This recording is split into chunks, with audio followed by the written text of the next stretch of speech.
2024 KTM 390 Duke. Engine.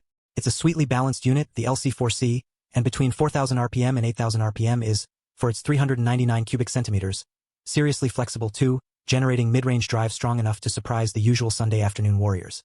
And if the mood takes you, and let's face it, kids will be kids, the hard-working single doesn't object to being revved out to the limiter in each gear. The 6-speed gearbox could be slicker, but with the rider tucked in indicated 106 miles per hour is easily accessible, possibly a little more in favorable conditions.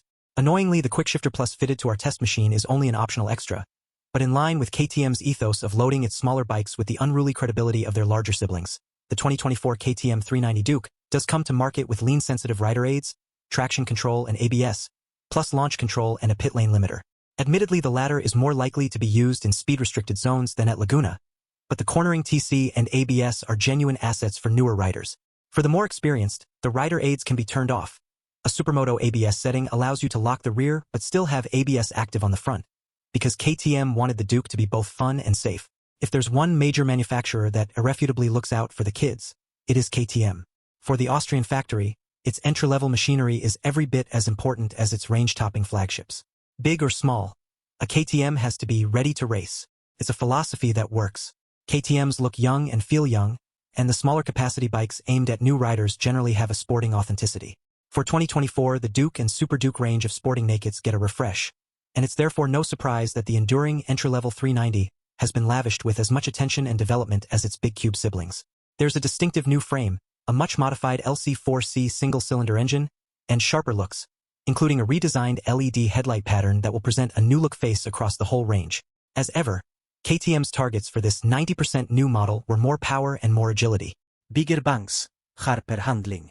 Starting with those bangs, capacity of the LC4C has gone up from 373 cubic centimeters to 399 cubic centimeters via a 4 mm longer stroke, though, in keeping with the larger redesign ethos, the cylinder head is more compact than before.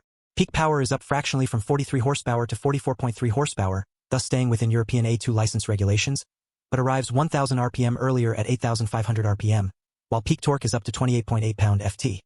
At 7,000 RPM from 25.8 pound-ft. At 7,250 RPM. Chassis. KTM claims the 390S revamped chassis gives better torsional rigidity and feedback than the older machine. That's thanks to a new steel trellis frame that's noticeably slimmer than before and a new cast aluminum subframe. New wheels are 9.5 pounds lighter than before, what we wonder were the old rims made of. And with a full tank of gas, the 390 remains at a featherweight 364 pounds overall. The original 390S banana-style swing arm returns, while higher-spec WP Apex suspension adjustable for both rebound and compression at the front, and for rebound and preload at the rear, replaces the non-adjustable units of the outgoing 390.